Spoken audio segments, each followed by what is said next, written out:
तो hello and नमस्कार दोस्तों, कैसे हो आप लोग। आपका जॉब वाला भाई फिर से बहुत दिनों के बाद आपके लिए एक न्यू जॉब वैकेंसी लेकर आया है। रिजर्व बैंक ऑफ इंडिया की तरफ से ये वैकेंसी आई हुई है। जैसे कि आप लोग मेरे स्क्रीन के ऊपर देख सकते हो कि यहाँ पे मैंने ये वैकेंसी उनकी ऑफिशियल वेबसाइट के ऊपर ही ओपन करके रखी है, क्योंकि बहुत सारे लोग जो है वो विश्वास नहीं करते कि कहीं पे अलग पे कोई अगर उनको नोटिफिकेशन दिखाई जाए तो वो लोग कहते हैं कि नहीं, ये तो फेक भी हो सकती है। क्योंकि रिजर्व बैंक ऑफ इंडिया की तरफ से जो वैकेंसी पिछली बार आई थी, तो मुझे बहुत बार ऐसे कमेंट आए थे।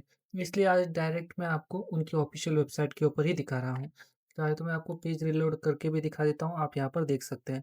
ये उनका पूरा का पूरा नोटिफ़िकेशन है, जिसके अंदर कौन-सी वैकेंसी आई है, ऐज क्राइटेरिया क्या है, सैलरी क्राइटेरिया क्या है, इसके बाद लोकेशन क्या रहने वाली है, कौन अप्लाई कर सकता है, एप्लीकेशन की फ़ीस कितनी रहने वाली है, ए टू ज़ेड प्रोसेस यहाँ पर बताया गया है। इसके अलावा मैं आपको और एक ज़रूरी बात बता दूँ कि यहाँ पर ऑलरेडी फॉर्म शुरू हो चुके हैं, 10 तारीख से ही फॉर्म शुरू हो चुके हैं और 29 तारीख इसकी लास्ट डेट होने वाली है। तो सब कुछ आपको इन डिटेल में बताने वाला हूँ। चलिए शुरू करते हैं। बाकी यहाँ पे बहुत सारी डिटेल्स है, इसलिए मैंने इसके जो मेन हाइलाइट्स है, ये कहीं और निकाल के रखे हैं। उसके बाद फिर हम यहाँ पे आएँगे और आपको अप्लाई का प्रोसेस भी बताएँगे, प्लस आपको ये इसकी लिंक, नोटिफ़िकेशन की लिंक और अप्लाई की लिंक भी मैं आपको प्रोवाइड करूँगा, बताऊँगा कि आपको ये जॉब वैकेंसी कहाँ पर और कैसे मिलने वाली है। चलिए शुरू करते हैं। सबसे पहले तो यहाँ पर आप देख सकते हैं हाइलाइट्स मैंने यहाँ पे निकाल के रखे हैं, तो इनको समझते हैं। तो ये जो वैकेंसी आरबीआई मतलब कि रिज़र्व बैंक ऑफ इंडिया की तरफ से निकल के आई है, तो यहाँ पर आप देख सकते हैं ऑर्गेनाइज़ेशन ये है। ग्रेड बी के जो पोस्ट है उसके ऊपर निकल के आई है। जो यहाँ पर मैं आपको बता सकता हूँ, पोस्ट और वैकेंसीज़, जो टोटल पोस्ट और वैकेंसीज़ हैं, वो है 120, मतलब टोटल 120 पोस्ट निकल के आई है। जिसके अंदर ग्रेड बी जनरल के लिए 83 यानी 83 पोस्ट है। ग्रेड बी डीईपीआर के लिए 17 पोस्ट है और ग्रेड बी डीएसआईएम के लिए 20 पोस्ट है। इस तरह से कुल मिलाकर 120 पोस्ट इसके अंदर होने वाली है, इस अभी जो नोटिफिकेशन आई है इसके अंदर। अगर हम इम्पोर्टेंट डेट्स के बारे में बात करें तो इम्पोर्टेंट डेट्स इसके अंदर बहुत सारे हैं। जैसे कि आप लोग देख सकते हैं कि एप्लीकेशन जो स्टार्ट हुए हैं वो 10 सितंबर से एप्लीकेशन स्टार्ट हो चुके हैं, यानी कि इसी महीने के। और जो लास्ट डेट होने वाली है वो है 30 सितंबर, यानी कि कुल मिलाकर आपके पास 20 दिन ही हैं। और अगर आज मैं वीडियो बना रहा हूँ 14, अगर आप 15 16 या कभी भी देख रहे हैं तो एक लगभग आपके पास 15 दिन तो बचे ही हुए हैं, उसके अंदर आपको अप्लाई करना है।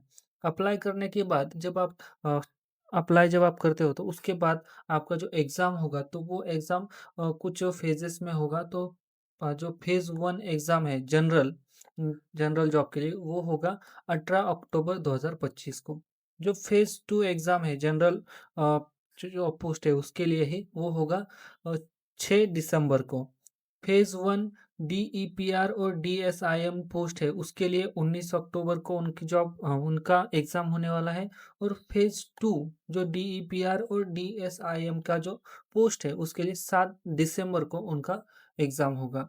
अब इसका सिलेबस, एग्ज़ाम पैटर्न कैसा रहेगा वो भी हम नीचे देखने वाले हैं, तो आप बस कंटिन्यू इस वीडियो को देखते रहिए। एलिजिबिलिटी क्राइटेरिया क्या रहेगा? तो एलिजिबिलिटी क्राइटेरिया आप देख सकते हैं, जो जनरल की पोस्ट है उसके लिए graduation with 60%, 50% for SC ST PWBD. यानी कि अगर आप ओपन कास्ट से आते हो तो आपको मिनिमम जो है वो 60% मार्क तो आपके ग्रेजुएशन के अंदर चाहिए ही चाहिए। लेकिन अगर आप अलग कास्ट से आते हो, जैसे कि एससी एसटी पीडब्ल्यूबीडी, तो आपको 50% मार्क इसके अंदर चाहिए। और अगर आपके पास पोस्ट ग्रेजुएशन की डिग्री है तो विथ 55% भी आपको यहाँ पर मिलने वाला है ओपन कैटेगरी के अंदर भी। बाकी जो गवर्नमेंट के रूल के हिसाब से जो आपको यहाँ पे जो रिजर्वेशन के अंदर जो आरक्षण होता है, जो भी सुविधा वगैरह है वो आपको यहाँ पे देखने को मिलेगी। बाकी डीईपीआर के लिए मास्टर्स इन इकोनॉमिक्स, इस पोस्ट के लिए मैं बता रहा हूँ, हाँ, डीईपीआर जो मास्टर्स इन इकोनॉमिक्स होना चाहिए आपके पास, या फिर फाइनेंस विद जो डिग्री है मास्टर्स इन इकोनॉमिक्स, या वो नहीं है तो फाइनेंस विद मिनिमम 55% आपके डिग्री के मार्क होने चाहिए। अगर आप शेड्यूल कास्ट के अंदर आते हो, जैसे कि एससी एसटी पीडब्ल्यूबीडी, तो उसके अंदर अगर आपके 50% भी मार्क है तो भी आप यहाँ पर अप्लाई कर पाओगे। बाकी डीएसआईएम की जो पोस्ट है उसके लिए मास्टर इन स्टैटिस्टिक, वो नहीं है तो मैथमेटिक्स या फिर डेटा साइंस, जिसमें भी आपके पास डिग्री है, वो आप उसके लिए आपके पास 55% मार्क होने चाहिए। और जो अदर जो बैचलर्स हैं उनके लिए 60% भी वो यहाँ पर अप्लाई कर सकते हैं। अगर हम एज का क्राइटेरिया देखें, तो एज आपकी जो गिनी जाएगी वो जाएगी 1 सितंबर 2025 तक। इससे पहले तक आपकी एज यहाँ पर काउंट होने वाली है। मिनिमम एज यहाँ पर उन्होंने क्राइटेरिया रखा है 21 ईयर का और मैक्सिमम है 30 इयर्स का। तो 21 टू 30 ईयर के अंडर जो भी कैंडिडेट आते हैं वो सभी यहाँ पर अप्लाई कर सकते हैं। अब बात आती है रिलैक्सेशन की। तो देखिए रिलैक्सेशन जो है वो गवर्नमेंट के रूल के हिसाब से ही लगाए जाते हैं। लेकिन जितनी मुझे नोटिफिकेशन के अंदर से इंफॉर्मेशन मैंने इकट्ठा की है, उस हिसाब से relaxation for SC, ST, OBC, PWBD और एक्स सर्विसमैन उनके लिए 15 टू 50 सॉरी 5 टू 15 ईयर्स का एज रिलैक्सेशन यहाँ पर रखा गया है। यानी कि अगर हम इसे काउंट करें, तो अगर मान लीजिए किसी आप एससी, एसटी, ओबीसी, पीडब्ल्यूडी किसी भी कास्ट से आते हैं, तो अलग अलग कास्ट के लिए अलग अलग एज का रिलैक्सेशन होता है। तो किसी के लिए 5 साल का हो सकता है, तो वो 35 ईयर्स तक भी अप्लाई कर सकता है।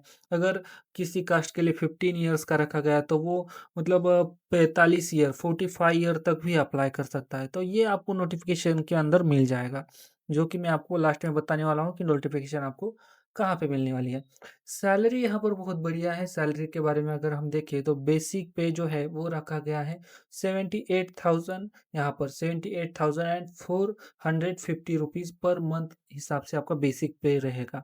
ग्रॉस सैलरी जो है वो 1,50,374 rupees per month including HRA. इस हिसाब से आपका ग्रॉस पे यहाँ पर सॉरी ग्रॉस सैलरी आपकी यहाँ पर रहने वाली है। अब चलिए अब बात करते हैं। बहुत सारे लोगों के सवाल होते हैं कि सर जो जॉब लोकेशन है वो क्या रहेगा, क्योंकि पूरे देश के लिए ये वैकेंसी है ऑल ओवर इंडिया के लिए। तो आप यहाँ पर देख सकते हैं कि anywhere in India transferable across RBI offices. अब RBI reserve bank of India के ऑफिस जो बड़े बड़े सिटीज़ है वहाँ पे बहुत बड़े बड़े सिटीज़ के अंदर इनके ऑफिसेस मौजूद हैं। तो ज़रूरी नहीं है कि आपको शिफ्ट ही करना पड़ेगा।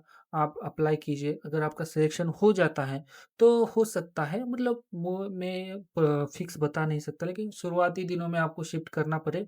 लेकिन जब आपका एक्सपीरियंस हो जाएगा तो किसी भी जॉब के अंदर आप आपकी नज़दीकी लोकेशन जहाँ पे आप रहते हो उसके नज़दीकी लोकेशन के अंदर आपको ट्रांसफ़र किया जाता है। जो गवर्नमेंट पोस्ट होती है उसमें लगभग ऐसा ही प्रोसेस फॉलो किया जाता है।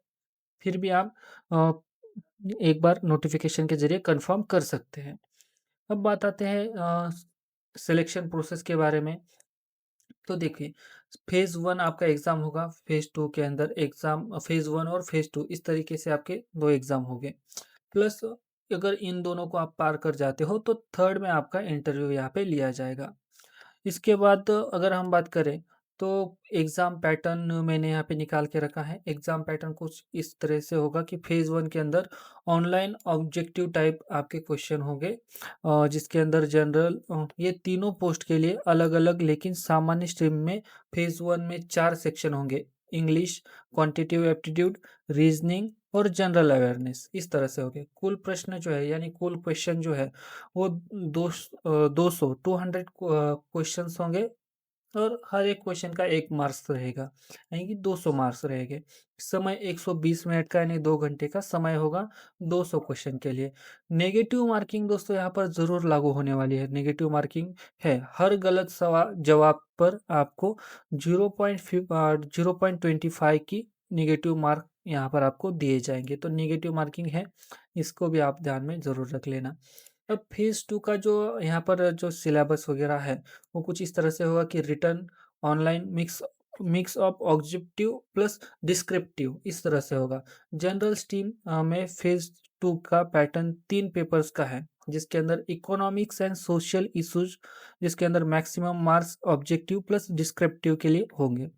अब यहाँ पे टोटल 3 आपके ये पेपर्स होने वाले हैं। जो सेकंड है वो है इंग्लिश, जिसके अंदर राइटिंग स्किल आपको होगी।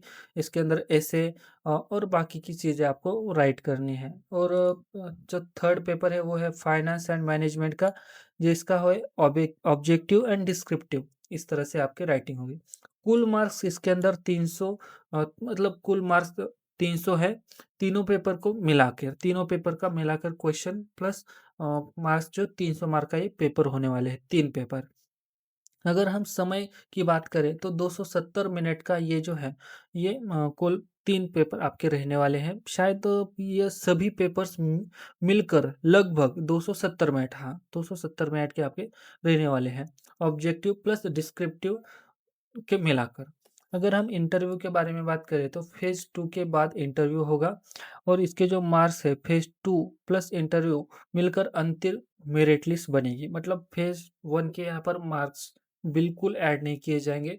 अगर आप फेज़ 2 को पार कर लेते हो, इंटरव्यू को पार कर लेते हो, फेज़ 2 को आप जितने अच्छे मार्क्स लाओगे उसके ऊपर डिपेंड, फेज़ 2 और इंटरव्यू में जितने आप अच्छे मार्क्स लाओगे उसके उन दोनों के ऊपर डिपेंड है कि आपका मेरिट लिस्ट में नाम आएगा या फिर नहीं आएगा।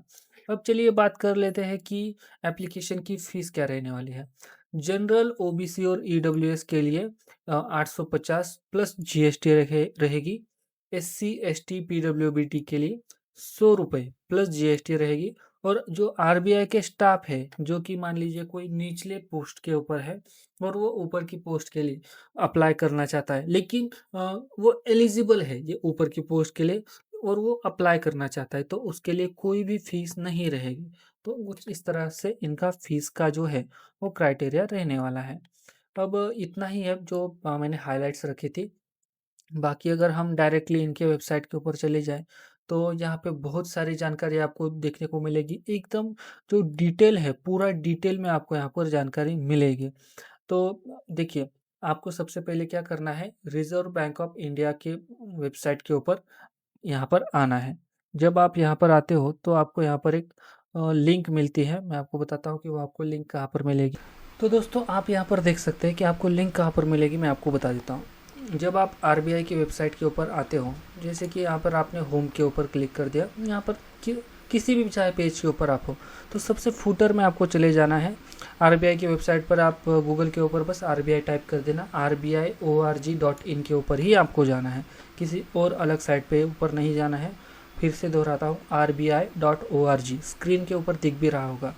इस वेबसाइट के ऊपर आने के बाद फुटर सेक्शन में चले आइए, सबसे नीचे यहाँ पर आपको एक ये दिखेगा अपॉर्चुनिटीज़, यहाँ पर आप रेड कलर में देख सकते हो, अपॉर्चुनिटीज़ @RBI, तो इसके ऊपर आप क्लिक कीजिए। इसके ऊपर क्लिक करने के बाद आपके सामने इस तरह की स्क्रीन खुलेगी, जिसके अंदर करंट वैकेंसीज के बारे में यहाँ पे एक मेन्यू में ऑप्शन है।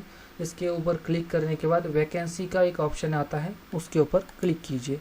वैकेंसी के ऊपर क्लिक करने के बाद आप यहाँ पर देख सकते हैं सितंबर 10 को एक वैकेंसी अनाउंस हुई थी, जिसके अंदर डायरेक्टर रिक्रूटमेंट, इसके ऊपर हम क्लिक कर देते हैं। यहाँ पर आप देख सकते हैं सेम वही नोटिफिकेशन ओपन हो चुकी है, officer in grade B, officer in grade B. तो कुछ इस तरह से ये वैकेंसीज है। सेम आप यहाँ पर वैकेंसीज यहाँ पर देख सकते हैं, कुछ इस तरह से ये नोटिफिकेशन है। अब बात करते हैं कि आपको अप्लाई कैसे करना है। तो अप्लाई करने के लिए कुछ इस तरह से रहेगा कि अप्लाई का जो लिंक है आपको या तो इसी के अंदर मिल जाएगा, यहाँ पर आप देख सकते हैं ये जो लिंक है, the reserve bank of India service board refer the board invite applications from the eligible candidate for the post.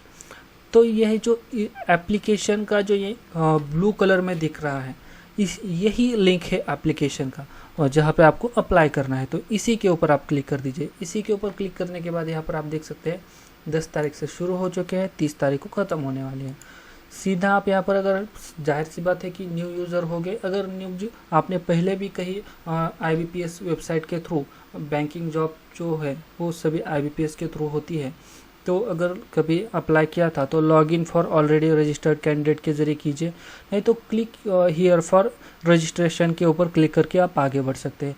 अगर आपको पूरा प्रोसेस समझना है कि कैसे अप्लाई करें, तो हाउ टू अप्लाई के ऊपर क्लिक करके आप जा सकते हैं, जहाँ पर आपको पूरा यहाँ पे ये डिटेल में बताया जाएगा कि कैसे आपको अप्लाई करना है, कैसे डॉक्यूमेंट अपलोड करने हैं, सारी चीज़ें आपको यहाँ पर बताई जाएगी। यहाँ पर डॉक्यूमेंट के बारे में बताया गया है, खास करके बहुत लोगों के जो फॉर्म है वो डॉक्यूमेंट की वजह से रिजेक्ट हो गए हैं, क्योंकि वो सही जो डॉक्यूमेंट है वो सही तरह से अपलोड नहीं कर पाते।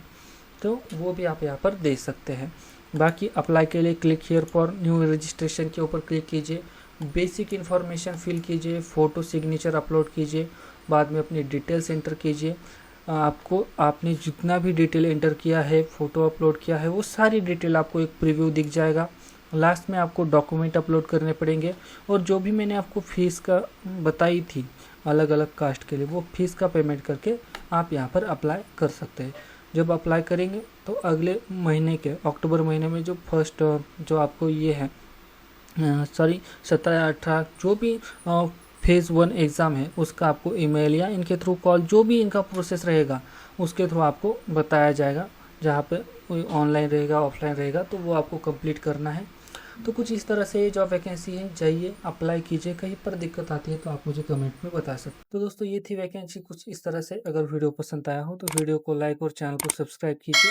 मिलते हैं अगले वीडियो में एक न्यू वैकेंसी के साथ। तब तक के लिए जय हिंद, वंदे मातरम।